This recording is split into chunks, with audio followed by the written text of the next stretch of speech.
العالمين. بسم الله الرحمن الرحيم. الحمد لله رب العالمين، والصلاة والسلام على سيد المرسلين وإمام المتقين سيدنا ومولانا محمد وعلى آله وصحبه أجمعين. Alhamdulillah, segala puji kembali dan selalu teratur kehadirat Allah yang masih memanjangkan umur dan melimpahkan kesehatan pada kita seberatan, sehingga diperjumpakan lagi di majlis ilmu yang kita selalu berharap mudah-mudahan membawa kita pada kebaikan-kebaikan dunia dan akhirat. Amin ya rabbal alamin. Wa qala Rasulullah sallallahu alaihi wasallam, inna ar-rajula idza nadhara ila imra'atihi wa nadharat ilayhi bi syahwatin aw ghayriha nadhara Allah ta'ala ilayhi ma nadhara rahmatin fa idza akhadha bi kaffiha ay liyula'ibaha aw yujami'aha tasaqatat dunubuhuma min khilali asabi'ihima ay min bainiha wa murad sagha'irud dhunub lal kaba'ir. Melanjutkan kajian kitab Syarah Uqudul Jain, Rasulullah sallallahu alaihi wasallam bersabda, sesungguhnya seorang laki-laki, sesungguhnya seorang suami apabila memandang kepada perempuannya atau apabila memandang kepada istrinya, kemudian sang istri pun memandang kepada suami, bisyahwatin aw ghairiha, baik halnya dengan syahwat atau tanpa syahwat memandangnya, nadharallahu ta'ala ilaihima nadhra rahmatin, niscaya Allah Ta'ala akan memandang kepada keduanya dengan pandangan kasih sayang. Apabila suami istri itu belelekan, tapi suami istri lain melelek bini orang lain, lain juga bini yang lain melelek laki orang lain. Suami istri yang sah saling menatap muka, bersyahwat atau kada bersyahwat terserah, maka niscaya Allah akan memandang kepada keduanya dengan pandangan kasih sayang. Fa idza akhadha bi kaffiha, dan apabila suami memegang telapak tangan si istri, artinya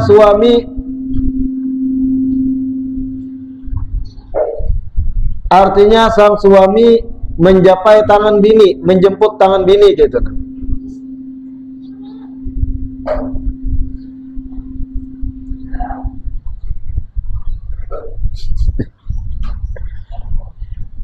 Fa idza akhadha bi kaffiha, dan apabila suami menjapai telapak tangan sang istri, ay liyula'ibaha aw yujami'aha, dengan tujuan mengajak bercanda kepada istri. Paham ya, bila menjapai tangan, memusuti tangan bini gitu. Nah, tujuan mula'abah, tujuannya bercanda, menggayai istri. Aw yujami'aha, atau tujuannya untuk bercinta, berhubungan badan. Tasaqatat dunubuhuma min khilali asabi'ihima, maka niscaya dosa-dosa keduanya akan berjatuhan melalui celah-celah jari jemari mereka. Nyamannya laki bini itu begodaan, bercandaan, berayuan laki bini, dosa diampuni. Saling memandang aja dibalas Allah Ta'ala dengan pandangan kasih sayang.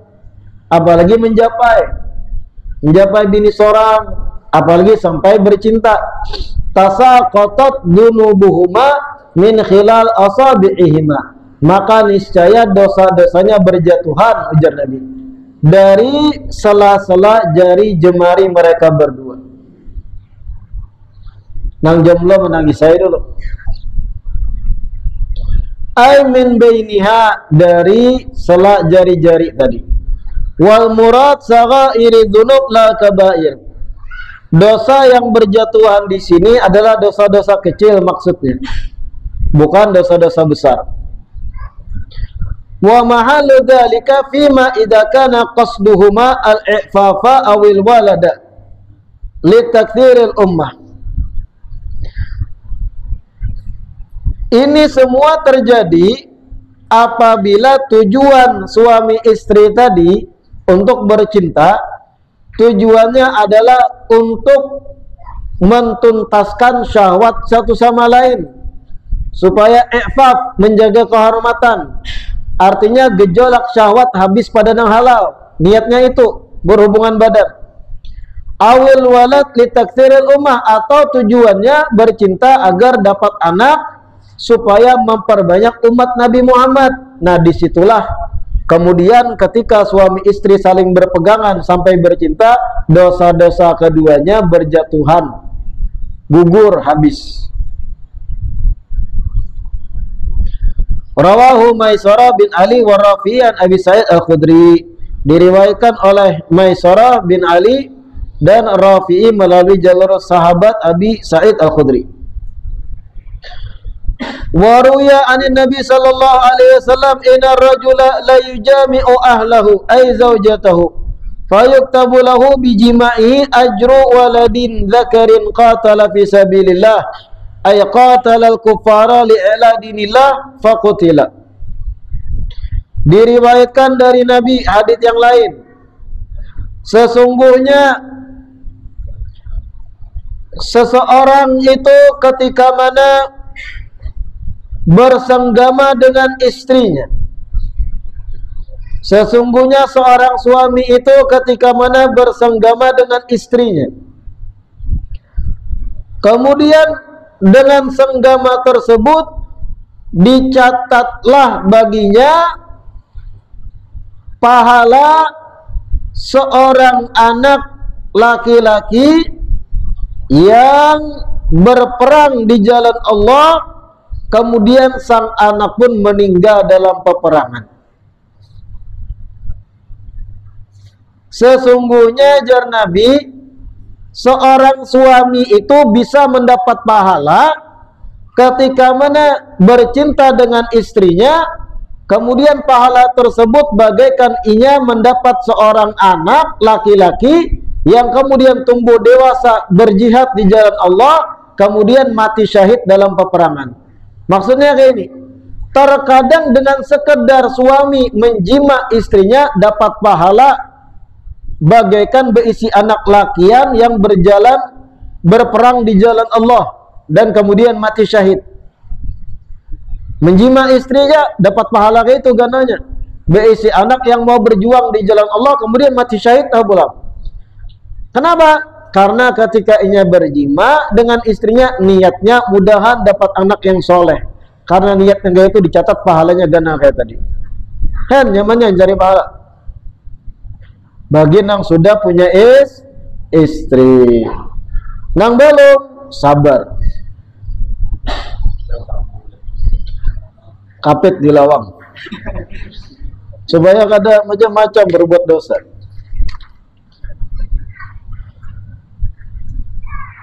Wa inna ma qala dzalik li'annahu law wulida lahu mithlu hadzal walad lakana lahu ajru tasabbub fihi ma'an Allah Ta'ala khaliquhu wa mu'yihi wa muqawwihi ala jihad walladhi ilayhi min at-tasabbub faqad fi'luhu wa huwa al-wiqa wa dhalika 'inda al-imna fir rahim.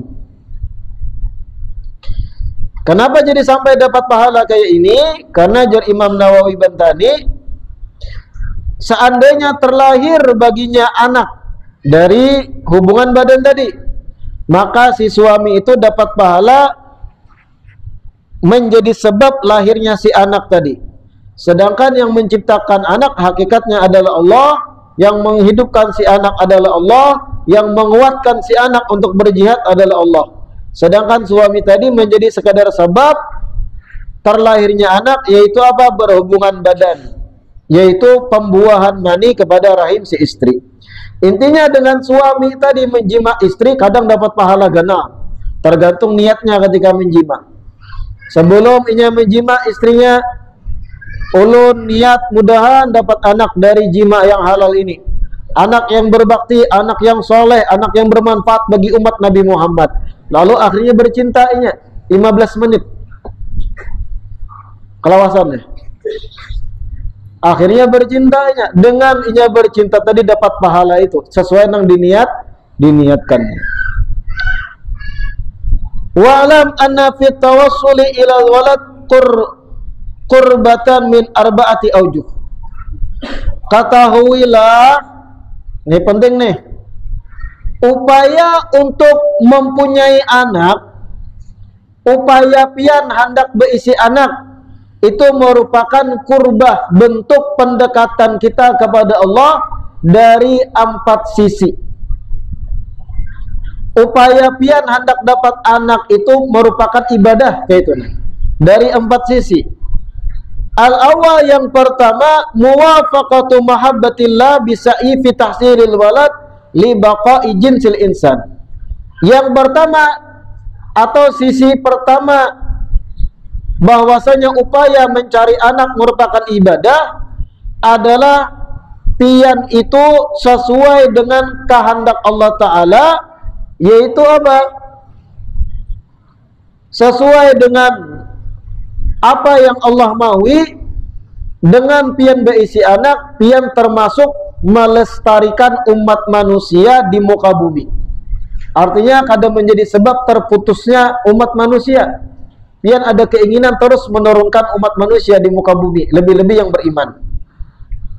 Muwafaqatu mahabbatillah bisa'i fi tahsilil walad li baqa'i jinsil insan. Pian mengharap kecintaan dari Allah dengan berusaha mempunyai anak dengan tujuan supaya manusia masih ada di muka bumi.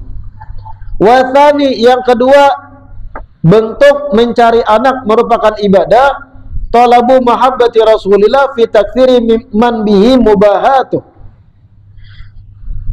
Dengan kita berusaha mendapat anak, kita itu sama hanya mencari kecintaan Rasulullah dalam hal memperbanyak umat Nabi yang menjadi kebanggaan sidin.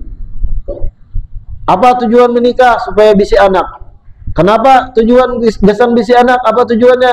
Supaya Nabi bangga lawan aku, memperbanyak umat sidin, dapat pahala pian. Wa thalith, yang ketiga, talabu tabarruk bi du'ail walad as-salih ba'dah. Sisi ketiga, mencari anak itu merupakan pahala. Dengan pian berisi anak, pian bisa mengambil keberkahan doa anak yang soleh. Ditakuni kenapa hendak bisi anak dari menikah? Supaya ketika inya ganal, inya soleh alim mendoakan aku dalam kubur, dapat pahala pian. Warabi, yang keempat, talabu syafa'ati bimautil waladis saghir idza mata qablahu. Yang keempat, mencari anak merupakan pahala adalah berharap dapat syafaat dari anak kita yang meninggal lagi halus, semisal meninggal dunia sebelum kita. Intinya ketika pian menikah tujuannya mencari anak, itu dapat pahala. Banyak sisi-sisinya. Yang pertama, pian menjadi bagian orang yang meneruskan umat manusia di muka bumi. Yang kedua, pian mengharap dapat kecintaan dari Nabi karena membanyaki umat sidin yang sidin banggakan. Yang ketiga, pian mengharap agar anak pian suatu saat jadi anak yang soleh, mendoakan pian. Yang keempat, pian mengharap dapat syafaat seandainya takdirnya anak ini meninggal lagi halus. Karena hari kiamat di padang mahsyar, anak-anak halus yang meninggal terdahulu pada kuitannya akan membawa pertolongan bagi kuitan-kuitannya di padang mahsyar. Nah, paham itulah. Al-faslur rabi', fasa yang keempat. Nah, ini fasa yang terakhir dari kitab Uqudul Lujain. Karena ada 4 pasal semalam. Fasa yang keempat, fi hurmati nadhari rajul ila nisa al-ajnabiyat wa aksihi. Pembahasan seputar haramnya pandangan laki-laki kepada perempuan yang ajnabi atau perempuan yang bukan mahram, dan begitu pula fasa tentang haramnya perempuan memandang pada laki-laki ajnabi wa aksi dan kebalikannya. Qala Allah Ta'ala, Allah berfirman fi suratil Ahzab, dalam surat Al-Ahzab, wa idza sa'atumuhunna mata'an ay syai'an min alatil bait fas'aluhunna min wara'i hijab ay sitrin yasturukum anhunna wa yasturuhunna ankum.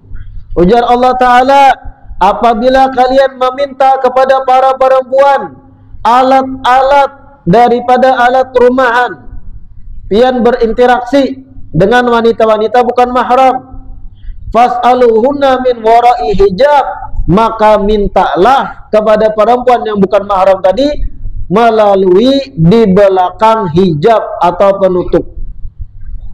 Ai sitrin yasturukum anhunna wa yasturuhunna ankum. Mintalah dengan terhalangi penutup, menutupi pandangan pian darinya dan menutupi pandangannya daripada pian.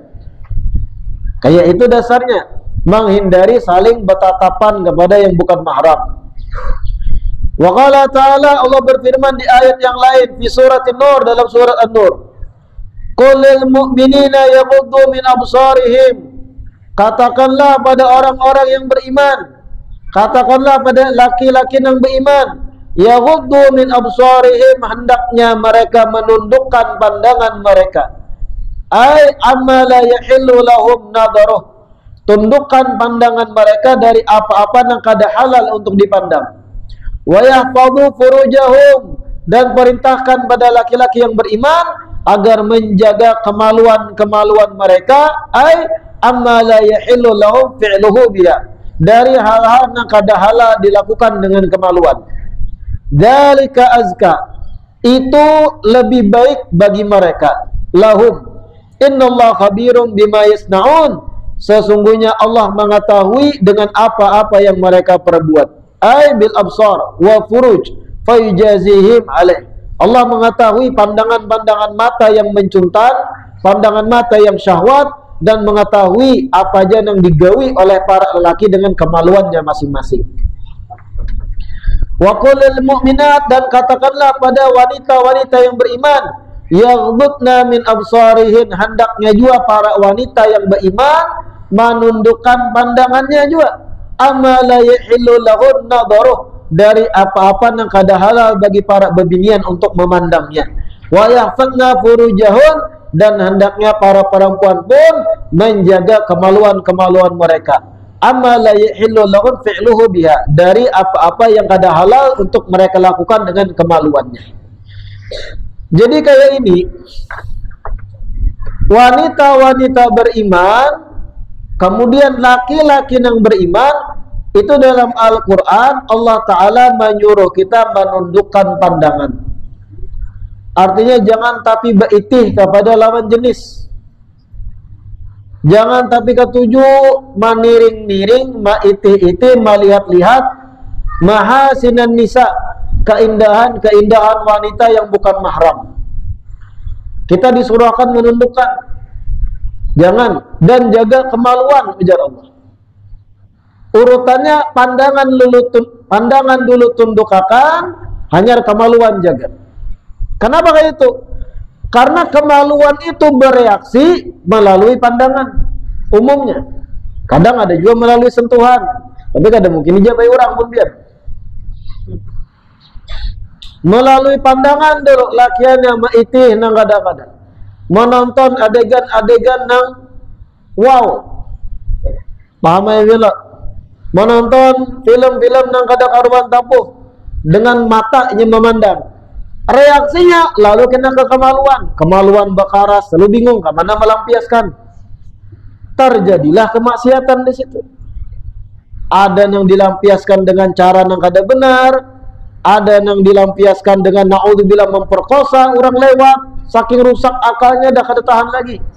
tutuinya binian, nini kadang jadi korban. Ada itu biar cari jadi Google kasus-kasus. Seorang nenek berumur 50 tahun diperkosa oleh laki-laki berumur 17 tahun. Behlul.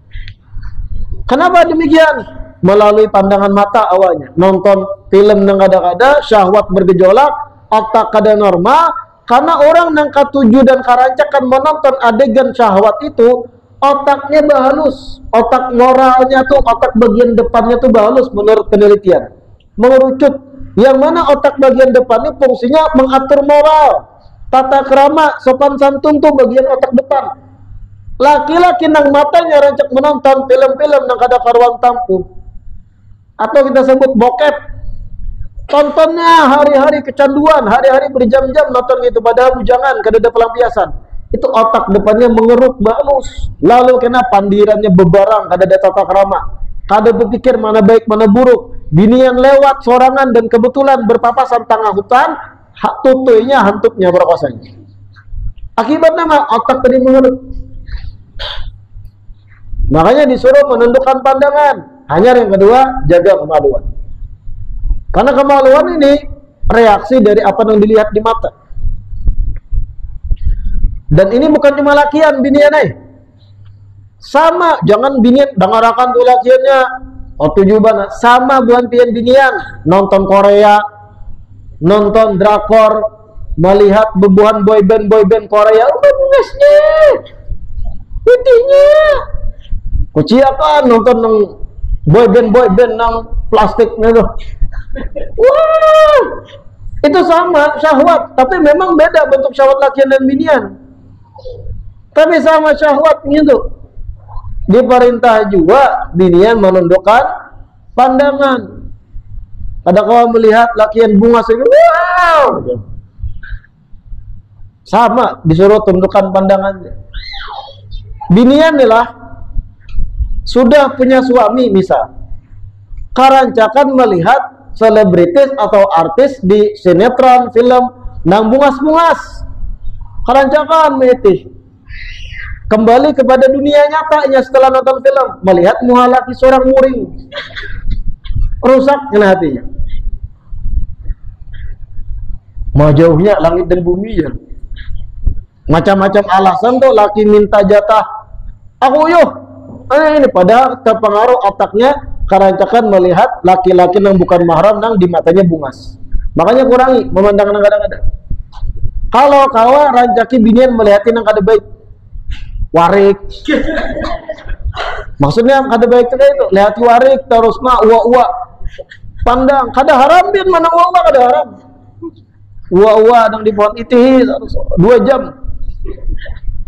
Itihi bangku itihi. Sampai ke rumah melihat suami seorang, alhamdulillah manusia. Nah, itu bagus nah. Man kada ada gawian itihi warik. Karena pengaruh mata itu dahsyat. Karena kita baca hadisnya di sini. Wa qala Rasulullah sallallahu alaihi wasallam, Nabi bersabda, "An-nadratu sahmun masmumun min sihami iblis." Nih hadisnya. Ujar Nabi, satu pandangan itu sahmun masmum, merupakan busur panah. Mohon maaf, merupakan anak panah masmum nang beracun. Min sihami iblis, bagian daripada anak-anak panahnya iblis. Faman tarakaha, siapa orang yang menjaga pandangannya, ia tinggalkan pandangan yang haram, khaufan min Allah Ta'ala, karena takutan dari Allah Ta'ala, ay ghadabihi, takutan dari murka Allah, a'tahu Allah Ta'ala imanan yajid halawatahu fi qalbihi. Niscaya Allah akan berikan pada orang yang menjaga pandangan tadi iman nang inya akan dapati rasa manisnya dalam hati. Coba aja pian. Ketika mana pian contoh di pasar, belum beri contoh nih lakiannya. Ada binian bungas lewat, bajunya seksi hot, ketat bajunya belejing wara, tangan handap kada berjilbab. Lakian lain mitih lawas, ujung ke ujung ditih. Ada kesempatan pian mitih, tertarik, lalu pian paksa menundukkan pandangan kada hendak melihat. Daripada kena aku kena panahnya setannya pian paksa. Akan muncul karena perasaan di hati rasa manisnya iman. Biasakan jaga itu. Kenapa demikian? Nabi sudah menyampaikan. Siapa orang yang menjaga pandangannya dari yang haram karena semata takut pada Allah, Allah berikan padanya iman yang ia akan rasakan manisnya dalam hati. Sahmun masmum, anak panah yang beracun dari iblis. Pandangannya. Wa qala Isa alaihissalam, Nabi Isa berkata, iyyakum wa nadrata, ujar Nabi Isa, hati-hatilah dari pandangan. Fa innaha tazra'u fil qalbi syahwatan wa kafa biha fitnah. Karena pandangan itu akan menanam syahwat di dalam hati, dan apabila sudah tertanam maka cukup baginya fitnah atau ujian besar baginya. Hati-hati dari pandangan Nabi Isa. Kenapa? Karena itu akan menanam syahwat dalam hati. Memandang binian tadi nih, mandang lakian lain nang tabungas pada lagi seorang. Kalau tertanam gambar lakian tadi dalam hatinya, ingat terus, akhirnya lawan laki seorang yana semena-mena. Kada ada rasa lagi, kada ada lagi rasa hendak lawan laki. Nang dihendakinya apa nang dilihat di TV. Kalau kebiasaan melihat nang bagus-bagus, lakiannya sama. Pian nih sebagai lakian, bini sudah punya istri dah.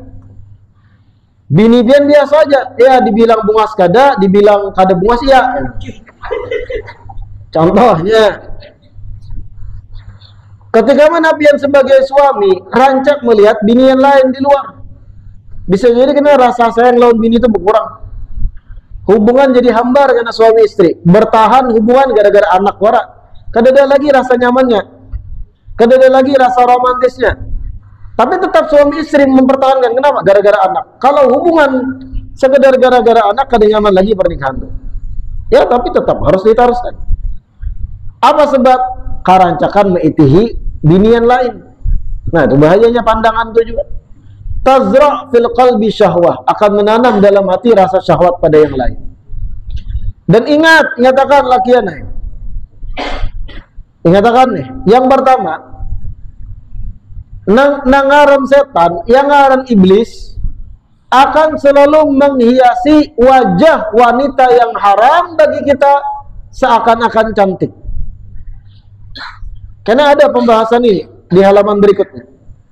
Ingatakan sekarang dulu, setan dan iblis itu akan selalu bertengger di wajah binian manapun yang kita temui, yang kita lihat, yang sebenarnya mungkin kada puas binian tadi, tapi karena ini haram bagi kita, bukan istri kita, bukan muhrim, bukan mahram kita, mohon maaf, setan iblis itu akan menghias wajahnya sehingga kita lakian melihat seakan puas benar, sehingga muncul pepatah, rumput tetangga lebih nyaman dari rumput sendiri. Sebenarnya itu bagian kerjaan setan ya. Pian saat ini belum menikah, berpacaran, wah syahwat menggebu, hari-hari beteleponan lawan biniannya, habis pulsa, baterai drop tatap kena sambil becas beteleponan, macam-macam pandiran, macam-macam barayuan, apa aja dipandirakan, dah ma'am belum, dah sholat belum, dah baca Quran belum, pret syahwat. Wah, ketika masih belum halal, menikah, akad, jalan kena hambar. Kenapa ketika pacaran menggebu benar? Karena kadang-kadang setan ketujuh menambahi dosa pian karena masih belum halal. Nanti ngatakan lagi, melihat binian lain yang bukan istri kita, merasa beliuran, buasnya hanya wajaknya biniku ini zaman bener ini kanyal, macam-macamnya nak. Babulik ke rumah saya, kenapa biniku binanang kayak di tenda letoy? Itu bagian tugas setan. Hati-hati jangan tertipu di situ. Apapun yang halal dibuat setan tuh kada nyaman dilihat. Tapi yang haram, wah seakan-akan menarik benar. Dan belum tentu binian cantik nang pian anggap seandainya ini nang jadi biniku, wah bahagia aku. Belum tentu. Pian sudah bisa bini nih, pian merasa sedih, biniku, aduh aku sedih, biniku penyarikan ini. Melihat bini orang lain pina bungas, pina senyum di luar rumah, jaka itu biniku bahagia aku. Belum tentu. Bisa jadinya dalam rumah lebih sangar pada bini pian. Lebih pemuntungannya rigat pada bini pian, bunga tambuk di dalam rumah. Belum tentu. Jangan langsung berkesimpulan, jaka gitu nang biniku bahagia benar aku. Hari-hari itu pangku gawi. Belum tentu. Itu bagian tugas iblis setan merusak cara berpikir pian. Sekalinya kawin aja cerai dengan yang pertama, pian kawin orang itu lebih banget sekalinya. Menuntut tuh orang kan gini, ampun kada aku bakar rumah. Ngarannya setan. Ya, jadi jangan pian berkesimpulan, jakanya aku begini lawan itu bisa bahagia aku. Jangan. Apa yang sekarang jadi jodoh pian, insya Allah itu yang terbaik. Itu nang bagus insya Allah. Jangan berpikir nang ada-ada di luar, mahayal kesana kamari. Waqala Sa'ad bin Jubair, Sayyidina Sa'ad bin Jubair berkata, inna ma kanat fitnatu Daud alaihissalam min ajli nadrah. Ujian Nabi Daud alaihissalam itu gara-gara satu pandangan. Nah ini dengarkan kisah Nabi Daud nih. Nabi Daud itu abahnya Nabi Sulaiman, nyatakan seorang nabi yang merupakan raja. Daud dalam kita agama Islam menyebutnya, kalau orang-orang barat menyebut Nabi Daud David. Kalau kita Daud orang Islam, sama persennya. Nabi Daud itu Sa'ad bin Jubair, ujian dari Allah gara-gara satu pandangan. Ujian Nabi Daud. Ruya anna Daud, diceritakan bahwasanya Nabi Daud alaihissalam waqa'a basaru ala imraati Uraya bin Hanan. Suatu hari Nabi Daud alaihissalam pandangannya tak pandang kepada istrinya Uraya bin Hanan. Uraya bin Hanan ini salah satu pengikut Nabi Daud. Baik, si bini Uraya nih satu-satunya bini Sidin, buas bininya. Sedangkan Nabi Daud ketika itu istri Sidin banyak sudah. Ta'itihi bini Uraya bin Hanan sekali. Famala qalbuhu ilaiha. Gara-gara satu pandangan, kemudian hati Nabi Daud condong kepada istri Uraya tadi. Walaysa lahu fi hadza dzambun albatah. Memang ulama mengatakan ini bukan merupakan dosa bagi Nabi Daud. Karena memandangnya Nabi Daud tadi kada sengaja. Karena dikisahkan riwayatnya. Amma wuqu'u basari 'alaiha bi ghairi qasdin falaysa bidzambin. Adapun pandangan mata Nabi Daud pada istri Uraya tadi itu tanpa ada niat, takajud terlihat tiba-tiba langsung muncul rasa kagum gitu. Wa amma husul mal akiban nadar falaysa aidan damban li anna al-maila laysa fi wus'ihi falaysa mukallafan bih. Adapun rasa condong hendak dengan istrinya Uraya, rasa condong hati Nabi Daud pun ujar ulama bukan dikatakan dosa. Kenapa? Karena perasaan itu kita kada kawa mengatur. Pandangannya kada sengaja, perasaan yang muncul setelah memandang pun di luar kemampuan Nabi Daud untuk mengaturnya, sehingga ujar ulama bukan dosa. Tapi memang ini ujian Nabi Daud. Falamma waqa'a fi qalbihi mahabbatuha talaba min Uraya faqala lahu alaihi salam inzil an imra'atiki waqulniha fastahya Uraya an yaruddahu wa talaqaha. Ketika mana Nabi Daud sudah jatuh hati gara-gara satu pandangan pada istrinya Uraya, beliau pun meminta kepada sang suami yaitu Uraya. Ujar Nabi Daud, inzil an imra'atiki, wahai Uraya, ceraikan istrimu, waqfulniha, dan tolong serahkan kelak kepadaku, aku akan menikahinya, ujar Nabi Daud. Fastahya Uraya an yaruddah. Uraya pun supan ketika seorang nabi yang meminta. Wa talaqaha, akhirnya diceraikan oleh Uraya istrinya tersebut.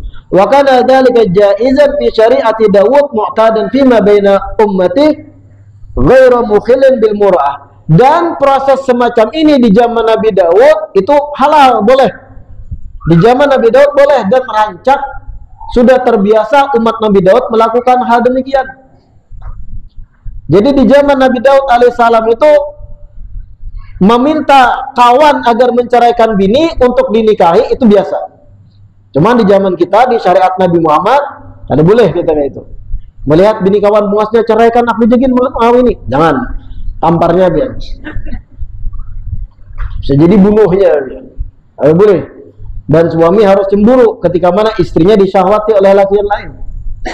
Kalau di zaman Nabi Daud itu termasuk aturan syariat yang diperbolehkan.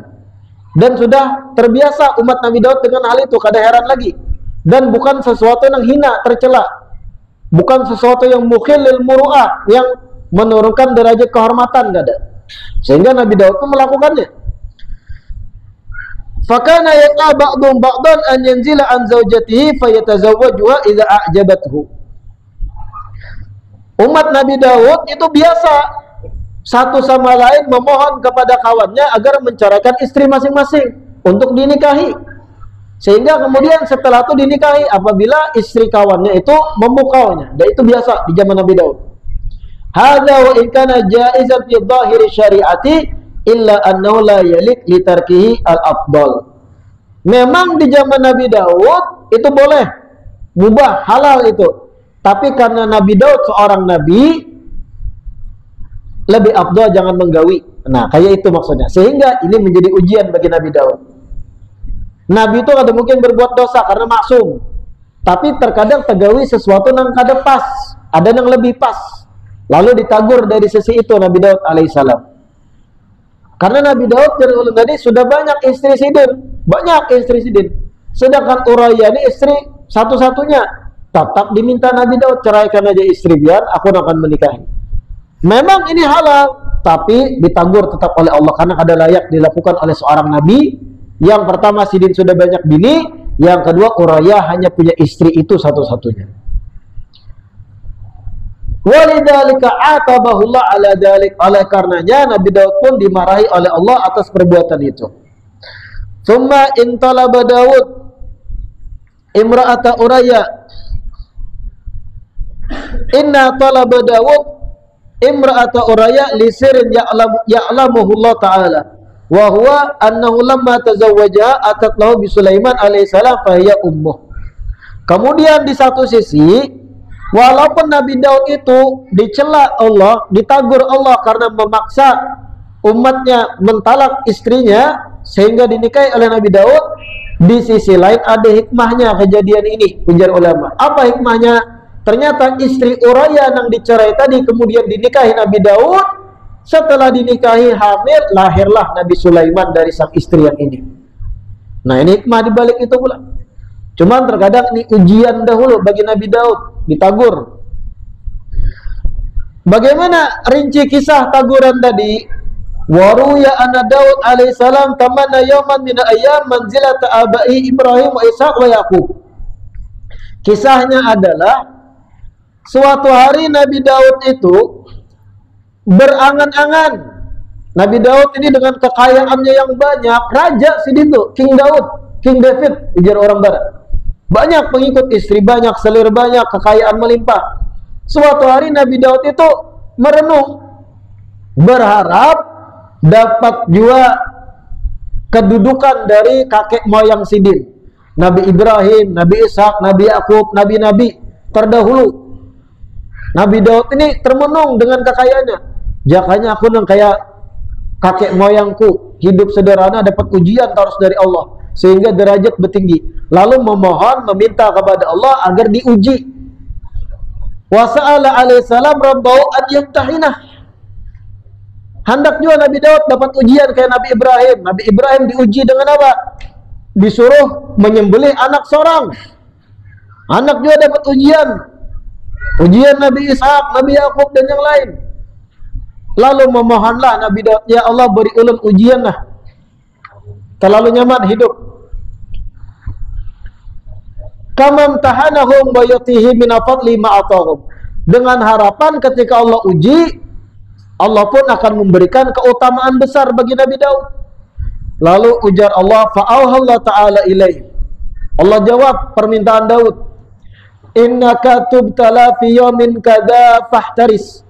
Wahai Daud, ujar Allah, suatu hari ikam akan diuji dengan satu ujian, maka berhati-hati. Allah janjiakan karena ikam ada ujiannya, wahai Daud. Falamma kana dzalikal yaum, kemudian berjalan bertahun-tahun, janji Allah terjadi. Ja'ahu syaitan, datang setan kepada Nabi Daud, fatamatsala lahu fi surati hamamatin min dhahab. Setan datang pada Nabi Daud menjelma menjadi burung merpati yang berwarna emas. Jadi burung merpati berwarna emas.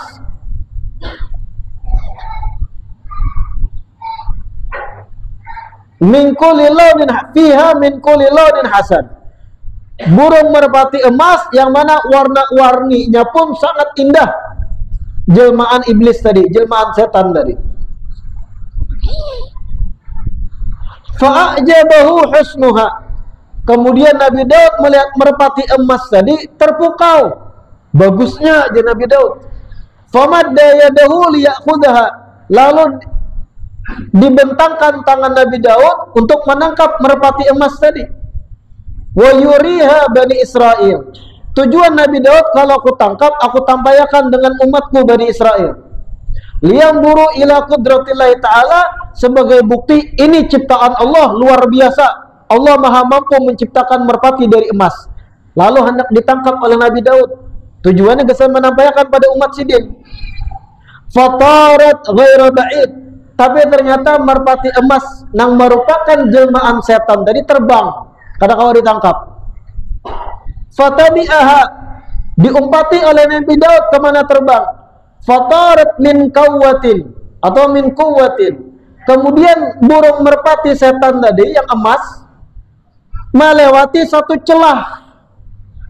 Kuwah, satu celah masuk juga Nabi Daud ke celah tadi. Fanadara Daud aina taqa. Nabi Daud melihat-lihat kemana buka dari celah ini burung tadi. Fa'absara Daud imra'atan fi bustan tagtasil. Ketika Nabi Daud lagi mencari burung emas tadi, tiba-tiba tali hati kada sengaja ta'itihi, ada perempuan cantik di kebun lagi mandi, telanjang. Kada sengaja, makanya kada dikatakan dosa tadi. Kadang kada sengaja, tujuannya mencari burung emas. Fa'ajaba Daud min husniha, tapi karena sudah terpandang, Nabi Daud terpukau dengan kecantikan dan keelokan tubuh wanita tadi. Wahanat minha atafatatu fa'absarat dillahu.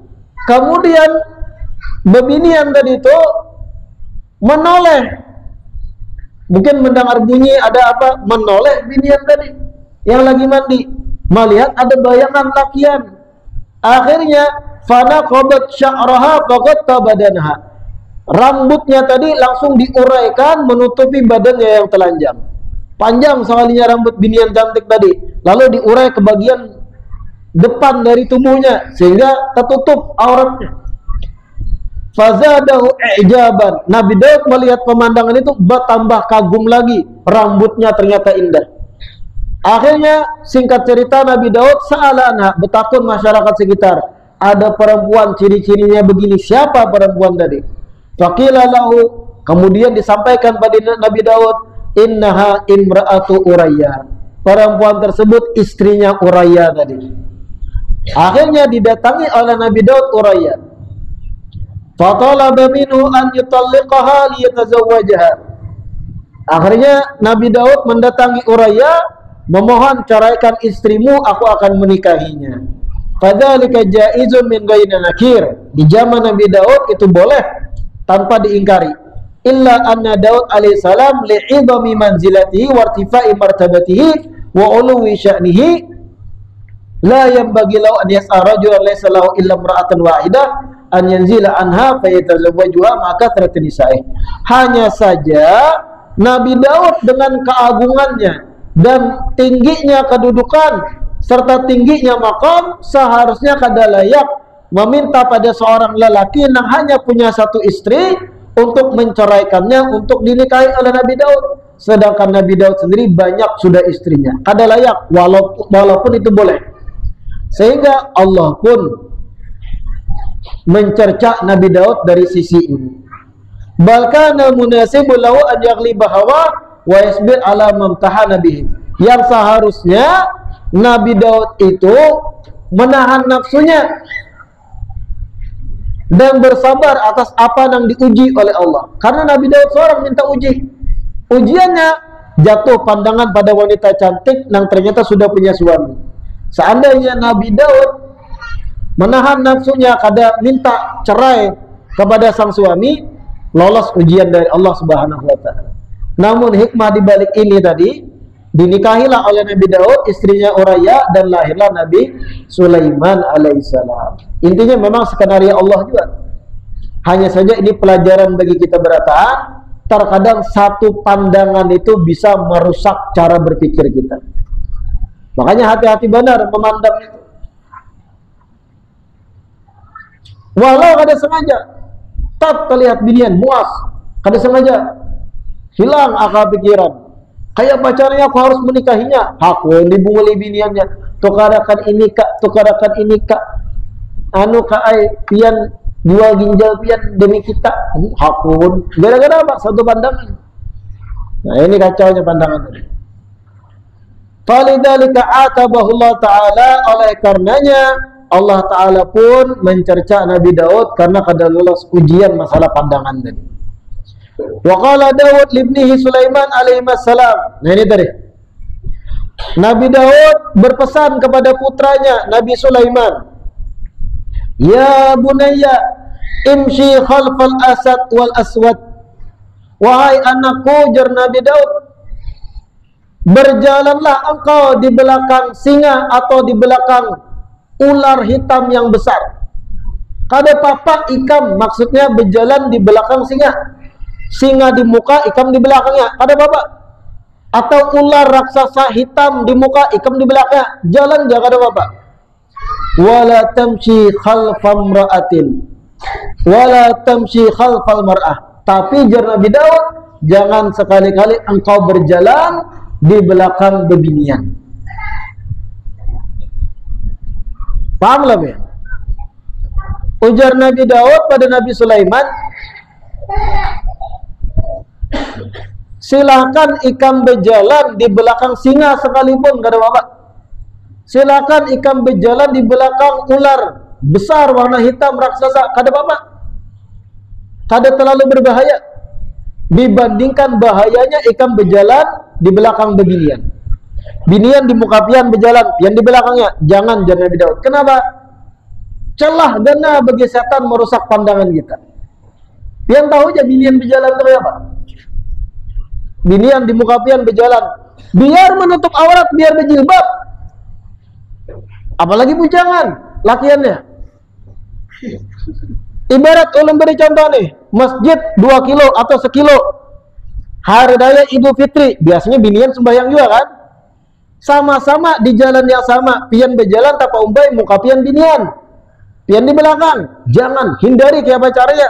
Dahului iya atau pian meliung ke jalan lain. Kenapa? Itu celah setan merusak mata kita.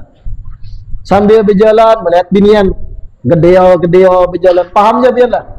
Bagian belakang binian itu di situ setan menggoda. Wah, bahaya. Gitar Spanyol wah, nyaman banar. Mohon maaf nilai contoh. Nyaman banar dikacap tuh. Setan ngarannya. Ini maksud Nabi Daud, wala tamshi khalfal mar'ah. Jangan ikam berjalan di belakang binian. Kalau di belakang singa, ada bapak, biar makannya. Di belakang ular raksasa hitam, gak ada apa-apa, paling batuknya mati kan. Tapi kalau belakang binian, rusak otak, rusak pikiran, hayalan rusak. Mahayal. Seandainya ku ikuti di situnya, wah seandainya ku ragat mulai belakang, wah itu amun dibuka warnanya apa yuk? Wah hayalan datang. Wala tamshi khalfa mar'ah. Paham lah? Celah gana bagi setan merusak otak pian di situ, syahwat. Nah ini terakhir, waqala Mujahid, Imam Mujahid berkata, idza aqbalatil mar'atu, apabila perempuan datang dari depan, perempuan datang arah kemuhapian, muhanya menghadap muhapian berjalan berpapasan. Jalasa iblis ala ra'siha, iblis akan duduk di kepala si perempuan. Fazayyanaha liman yandur, kemudian iblis akan menghiasi wajah perempuan tadi sehingga laki-laki manapun akan terpukau memandangnya. Idza aqbalatil mar'ah, kalau perempuan datang di hadapan kita, berhadap-hadapan dengan kita, berpapasan di jalan misal, jalasa iblis ala ra'siha, ingatkan nih, iblis akan duduk di kepala si perempuan. Fazayyanaha liman yandur, kemudian iblis akan hiasi wajah binian, dirubah, disihir oleh iblis wajah binian seakan paling puas, paling menarik bagi siapapun laki-laki yang memandangnya. Wa idza atbarat, dan kalau perempuan berpaling membelakangi si pelihat, apabila perempuan berpaling membelakangi laki-laki yang melihat, bagian belakangnya aja kelihatan binian, jalasa ala ajizatiha, maka iblis akan duduk di bagian pinggul perempuan tadi. Fazayyanaha, lalu kemudian pinggul perempuan tadi akan disihir oleh iblis, dihiasi, dimacam-macami seakan paling nyaman dilihat oleh para lelaki. Liman yandur, bagi siapapun yang memandang. Artinya apa? Daya tarik binian kalau dari depan wajahnya, dari wajah sampai bagian dada, itu tempat iblis menghias. Buktikan dia pian lakian yang awam lah, ketika melihat binian, apa yang dilihati pertama? Batis lah. Kada mungkin laki yang normal ketika bertemu binian, yang dilihati pertama binian naik, dengarkan binian naik. Itu bagian sini sampai sini, gana halus. Kalau itunya gana, muhanya biasa aja, masih kawan ditoleransi aja lakian. Macam-macam cara, pokoknya yang dihias setan tuh bagian sini nih. Zayyanaha, setan iblis hiasi sehingga lakian manapun lihat tergoda, terpukau. Tapi kalau berbalik, biniannya membelakangi, bukan bagian kepala atas lagi, pinggul ajizah, bagian pinggul binian, pantatnya tuh yang dihiasi setan. Gede-gede, siapapun lakian terpukau. Ummah seksinya, ummah masya Allah, mosek jelakian. Iblis caranya disihirnya bagian pinggul itu.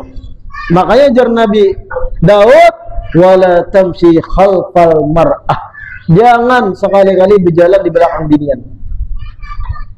Binian di muka, yang di belakangnya jangan. Hati-hati, iblis tuh menghias.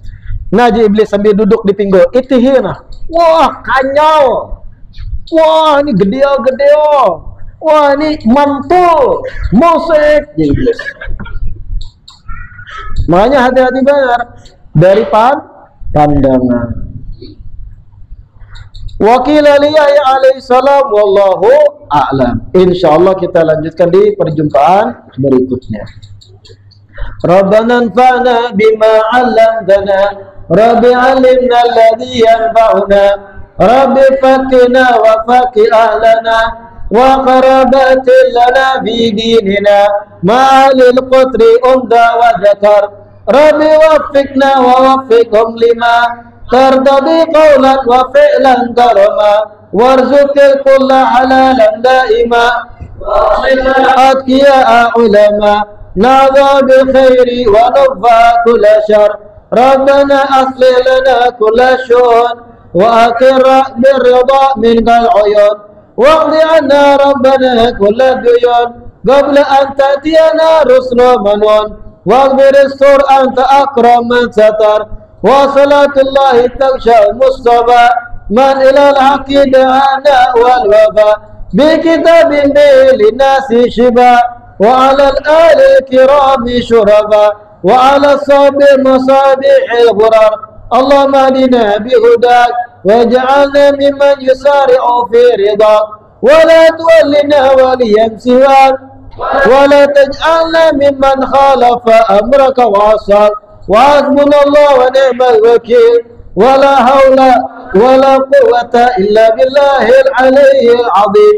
Wa sallallahu ala sayyidina Muhammad wa ala alihi wa sahbihi wa sallam, walhamdulillahi rabbil alamin.